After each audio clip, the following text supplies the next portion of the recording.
everybody. Welcome back to another episode of LT Kids Lunch Break. It was so good to see many of you on Sunday at church. We're excited that we're able to reopen and be back again.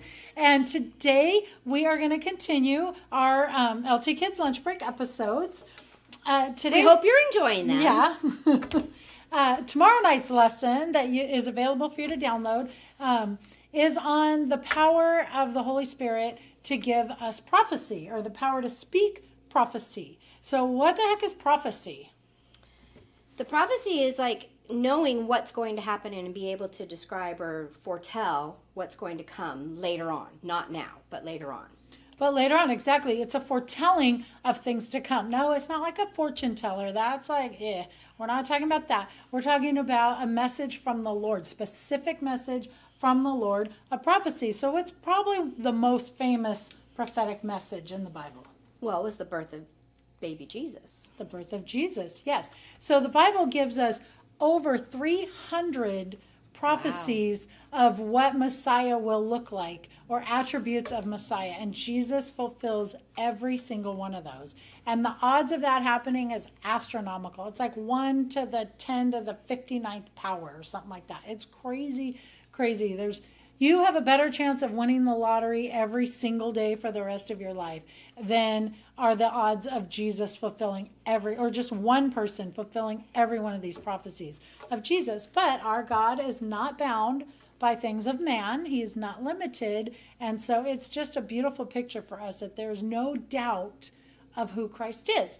So there's other prophecy in the Bible. For example, in our lesson, you're going to read about 2 events, one that has to do with Messiah and one that has to do with a city in ancient times that is no longer there, and you'll get to read about that. So download the lesson so you can read about that. So prophecy talks about something to come. It could be a warning, like there's a very famous person that the Lord asked to go give a message to Nineveh. Do you remember who that was? Jonah, yes. So that was the whole story of Jonah that kind of gets overlooked. Wait, he's the guy that ended up in the belly of a fish, right? Yes, because he did. He didn't do. Asked. And what did God ask him to do? To go and prophesy, or go and preach and tell the people of Nineveh what was going to happen and what to look out for and how to go closer to God. Exactly. So all God was asking Jonah to do was go give them a prophetic message to say, hey, judgment is coming.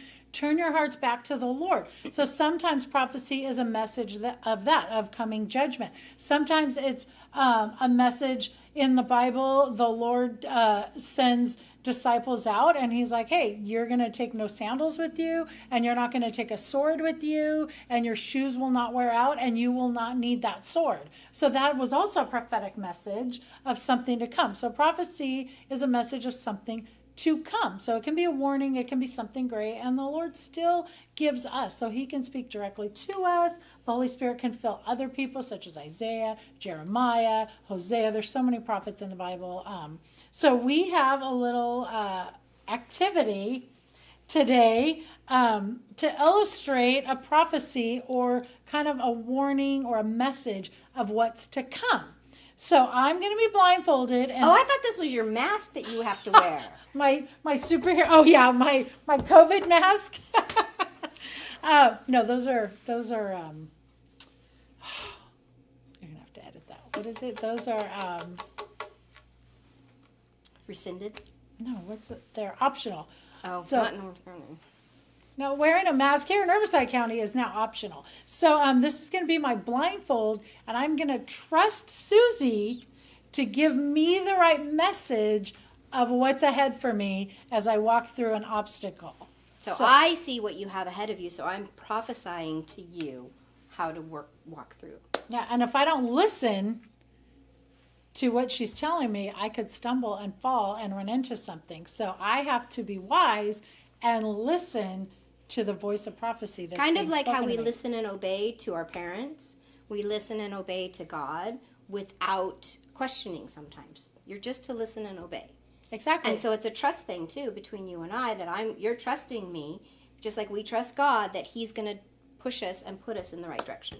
Exactly. And the right path. So it's kind of a trust exercise. So, okay, let's get started. I would like you to take 2 steps to your left. I'm scared. That was 1, 2. 2 more. Okay, this is harder than I thought because I feel like I'm going to run into a light that I remember being there. So this is kind of scary. Okay, if you carefully take a half of a step more so your right foot doesn't hit anything. To your left, sorry. Yeah, Oh, right there. Okay. Okay, That's my so left take foot. Okay. 5 steps forward. Ah! 1, 2, 3, 4. Actually, stop there. That's 4. Now take 3 steps to your right. Okay, this is super scary. That was 1, 2. 1 more. Ah! Great. Now I would like you to take 3 steps forward. You're doing great.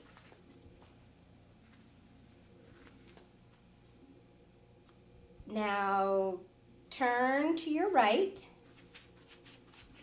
Take 2 steps forward.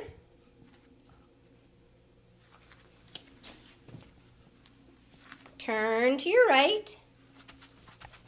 No. My Half a other turn. right? Right, stop. And take 4 steps forward. I feel like I'm going to run 1, into Nathan. 2. Would I do that? Trust. 3, Ah! 4. Now turn a half a turn to your left and take off your mask. Ah! So you made Wow. it all the way around. Really? Yes. Oh my gosh. Okay, so I fully trust Susie, and really what was facing me was not anything scary, but being blindfolded and blindly trusting was very scary, but I did it. So see, trusting in the Holy Spirit, trusting in the Lord and what he tells us to do can be scary, but if we do it, we'll succeed. So Yes. yay. High five. High five. Thank you. So, okay, so download the lesson. Be sure to do your memory verse. Bring in your prize wheel chart and Spin the wheel. okay, we'll see you next Bye. time. Bye. See you next time.